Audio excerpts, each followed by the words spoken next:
Olá, tudo bom com você? Eu espero que você esteja bem e a sua família também.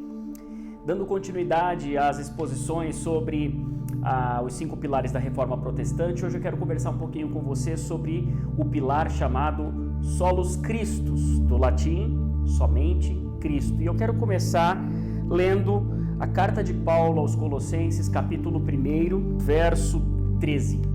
Diz assim a palavra do Senhor: pois ele nos resgatou do domínio das trevas e nos transportou para o reino do seu Filho amado, em quem temos a redenção, a saber, o perdão dos pecados. Ele é a imagem do Deus invisível, o primogênito de toda a criação, pois nele foram criadas todas as coisas no céu e na terra, as visíveis e as invisíveis. Sejam tronos, soberanias, poderes ou autoridades, todas as coisas foram criadas por ele e para ele. Ele é antes de todas as coisas e nele tudo subsiste. Ele é a cabeça do corpo, que é a igreja. É o primogênito e o princípio dentre os mortos, para quem tudo tenha a supremacia. Pois foi do agrado de Deus que nele habitasse toda a plenitude e por meio dele reconciliasse consigo todas as coisas, tanto as que estão na terra quanto as que estão nos céus, estabelecendo a paz pelo seu sangue derramado na cruz. Amém? Louvado seja Deus por sua palavra. O princípio da Reforma Protestante, chamado Solus Christus, nos diz que Cristo é suficiente. Lembremos que falamos na exposição passada sobre o sola escritura, onde a escritura é que tem a primazia sobre qualquer ensino ou qualquer doutrina ou qualquer tradição que se pretenda seguir. Então, se não estiver de acordo com a palavra de Deus, não está válido. E Solus Christus decorre daí, porque eu conheço a Cristo a partir da escritura. E o que a Bíblia diz sobre a pessoa de Cristo? Nós lemos aqui, a primeira coisa é que ele nos tirou do império das trevas, ou seja, do domínio do mal. Vigorava sobre nós a ira de Deus e o domínio das trevas sobre nós por conta dos nossos pecados. Mas ele nos transportou deste reino de trevas para o reino do seu Filho amado, Jesus Cristo. Cristo é a imagem de Deus, ou seja, Deus nunca foi visto, apenas concebido, nem compreendido. Deus é um mistério para o ser humano, a não ser que o ser humano conheça Jesus, porque Cristo é a revelação de quem Deus é. Como se você olhasse o sol diretamente e ficasse ofuscado, e de repente você olha para a silhueta do sol refletida num rio, então você consegue ver claramente. Cristo é a imagem visível, possível, do Deus invisível.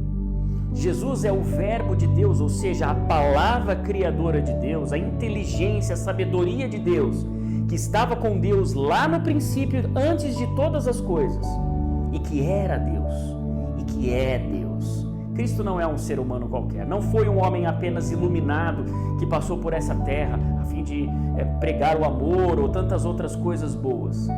Cristo é a reconciliação do ser humano com Deus. E nele foram criadas todas as coisas, é o que Paulo diz aqui. Todas as coisas que existem, sejam tronos, principados, potestades, dominações. Interessante como a palavra principados nós já imaginamos alguma coisa relacionada à nobreza, né? Aos príncipes, os filhos dos reis, aos duques, né? Aos condes, todas essas figuras aí emblemáticas da monarquia. Tem a ver com isso. Porque se Cristo é proeminente a toda a nobreza humana, Cristo é superior a tudo isso. Mas principados tem a ver com princípio, a mesma raiz da palavra. Ou seja, tem a ver com origens, primórdios, começos. Antes de todo e qualquer começo que a gente possa imaginar, em termos humanos, Jesus, Cristo, o Verbo de Deus já estava lá. Antes de todas as coisas, Ele já é Deus. E Ele é o cabeça da igreja. Todo aquele que crê nele é membro do seu corpo. Só somos igreja se temos o Espírito Santo habitando dentro de nós. Isso é possível quando confessamos a Jesus. Sem a cabeça, o corpo perece. Tirando Cristo, o resto é corpo. Estamos totalmente dependentes de Cristo. Por isso que apenas Cristo é suficiente. E o que Cristo veio fazer? Veio reconciliar. Paulo aqui nos diz que foi do agrado de Deus que nele, em Cristo, habitasse toda a plenitude Ou seja, sendo plenamente homem, também era 100% Deus. Como homem não pecou, como homem foi em tudo tentado, assim como nós, para que ele tivesse empatia com as nossas dores, nossos sofrimentos, a nossa condição humana. Mas ele não pecou. Ele foi de fato o Cordeiro aprovado por Deus. Cordeiro porque, sem abrir a sua boca, foi ao madeiro, foi à cruz sofrer aquilo que caberia a mim e a você sofrer. Pagou uma dívida que não era dele, uma dívida eterna que nos fazia ser considerados filhos da ira de Deus. Mas a palavra nos diz que Cristo fez a paz por meio do seu sangue. Como homem, sofreu, foi injustiçado, chorou, sentiu alegrias, tristezas, sangrou e morreu como um ser humano de fato morre, mas ressuscitou, porque nele não foi achado nenhum pecado.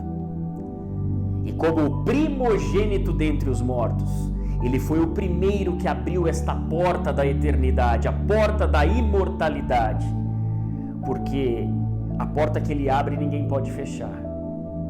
Ele é o primogênito, porque depois dele, eu e você temos a possibilidade de um dia ressuscitarmos também, não porque não temos pecado, mas porque ele perdoou os nossos pecados, e por conta deste perdão, eu e você podemos ser achados diante de Deus como sem culpa.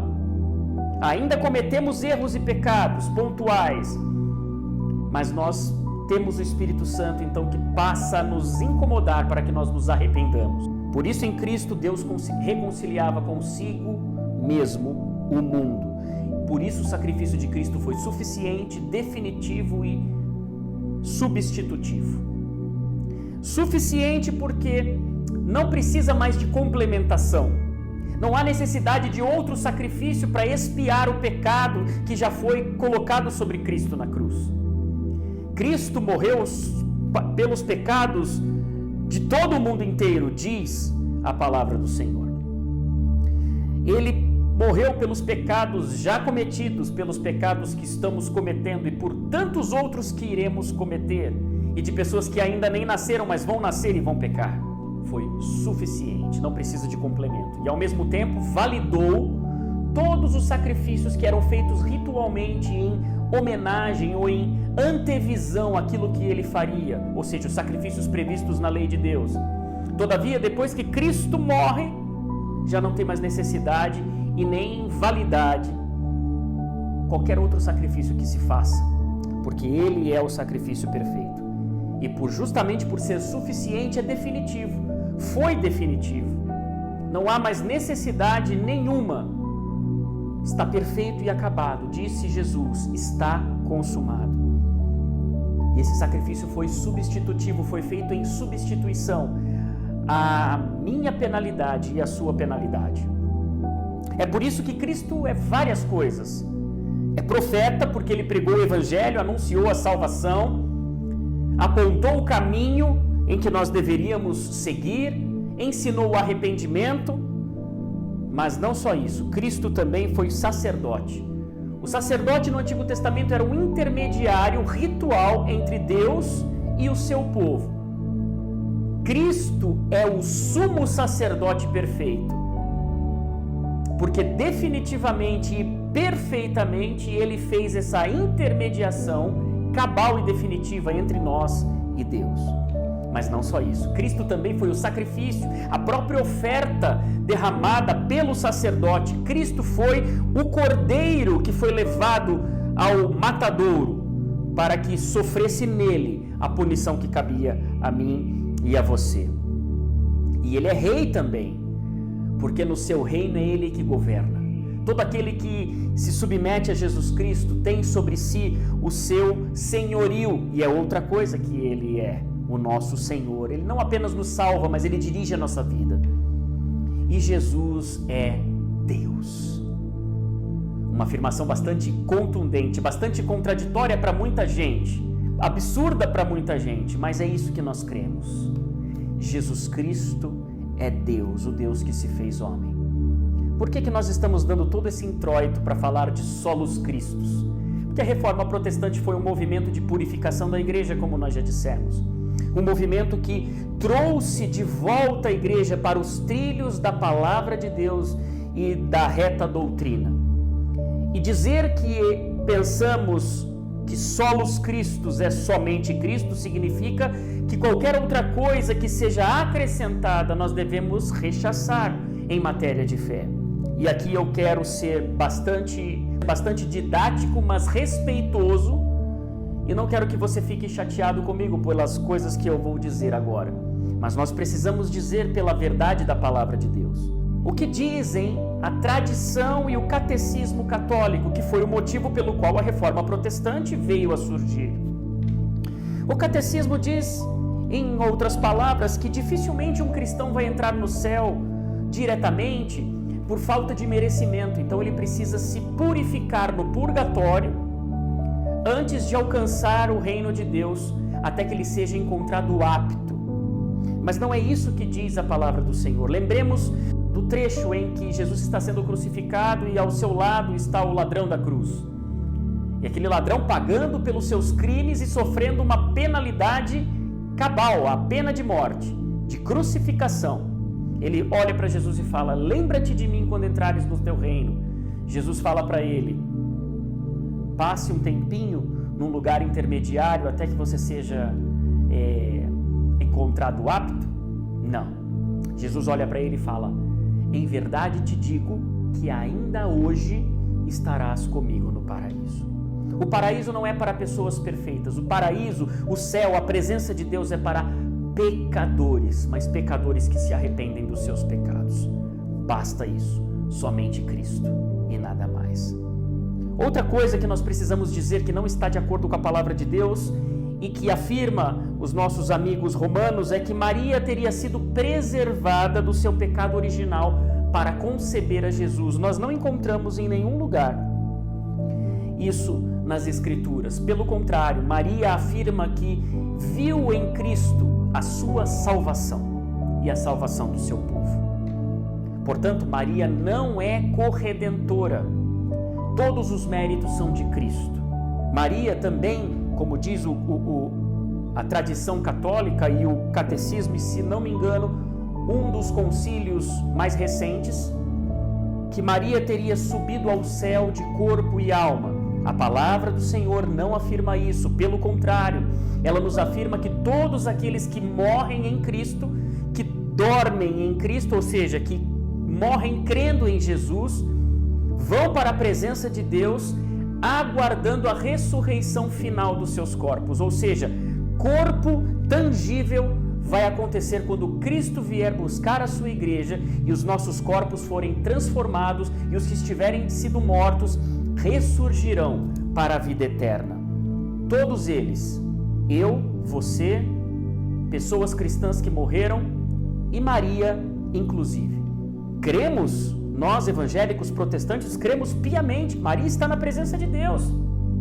Foi a mulher mais feliz e mais bem-aventurada que passou por essa terra, mas ela não tem o poder de nos escutar, de ouvir e atender as nossas orações, de intermediar algum diálogo com Jesus. Diz a palavra de Deus que Jesus é o único mediador entre Deus e os homens. Por isso também não cremos na intercessão dos santos. Os santos, assim conhecidos como cristãos exemplares que viveram uma vida devota a Deus, estão certamente com Ele na sua presença, mas não podem nos escutar. Não há comunicação entre o mundo vindouro, entre o mundo espiritual e o nosso mundo e a nossa realidade. Outra coisa que não cremos é que na Eucaristia, na ceia do Senhor, o pão e o vinho se transformem em corpo e sangue de Jesus, que, segundo a doutrina romana, são novamente sacrificados ritualmente a cada missa. Não cremos assim. Como já dissemos, o sacrifício de Cristo foi definitivo e irrepetível. Para nós, pão continua sendo pão, cálice continua sendo cálice. E por fim, precisamos dizer que não cremos que o Papa seja substituto de Cristo. Aliás, é uma afirmação bastante perigosa essa da doutrina e do catecismo católico romano. Eu repito, eu quero ser muito respeitoso, mas precisamos dizer no que cremos e por que o que não cremos não está de acordo com a palavra do Senhor. No chapéu do Papa está escrito Vicarius Filii Dei, ou seja, vigário do Filho de Deus, vigário de Cristo, ou seja, substituto de Cristo. É uma afirmação bastante ousada, bastante perigosa, porque não somente aquele que se coloca antagonicamente a Jesus Cristo é contra Cristo, mas também aquele que se coloca na posição de Cristo é também contra Cristo. Portanto, muito cuidado. Mas também precisamos afirmar algumas coisas que o movimento evangélico tem praticado e que não está de acordo com a palavra do Senhor e que fere frontalmente este pilar da reforma protestante, que é o Solus Christus. Do que nós estamos falando? Por exemplo, dessa necessidade dos crentes apoiarem a sua fé em pontos de contato material. Sabonete, travesseiro, caneta, água de Israel, óleo vindo do Monte das Oliveiras, nada disso tem um poder espiritual em si mesmo. E nada disso pode ser objeto de canalização da sua fé, sob pena de nós estarmos fazendo disso um ídolo, o que é igualmente rechaçado pelas Escrituras. Portanto, creia somente em Cristo. Não precisa se apoiar em nenhuma dessas tábuas humanas, falíveis, ineficazes. Outra coisa que nós precisamos desmistificar e negar é o pensamento de que nós crentes temos que pagar um alto preço para nos mantermos salvos. Uma vez salvo, salvo para sempre. Não podemos confundir a justificação que Cristo nos proporcionou com uma vida de santidade que nós temos que praticar. Ok, nós precisamos e devemos ser santos porque Ele é santo. Isso significa nos afastar daquilo que nos afasta de Deus, viver a nossa vida prática de modo a glorificar a Deus, a honrar o nome de Jesus, a orarmos, a praticarmos o jejum, a irmos regularmente aos cultos, ter comunhão com os irmãos, participar da ceia do Senhor. Tudo isso são elementos que nos fortificam a fé e nos santificam. Mas não é por causa dessas coisas que nós somos salvos. Caso contrário, a salvação não seria por fé, não seria pela graça, mas seria por obras. Portanto, não há preço que nós devemos pagar e que nós consigamos pagar, a não ser aquele que já foi pago pelo Filho amado Jesus Cristo. Amém? Solus Christus, somente Cristo.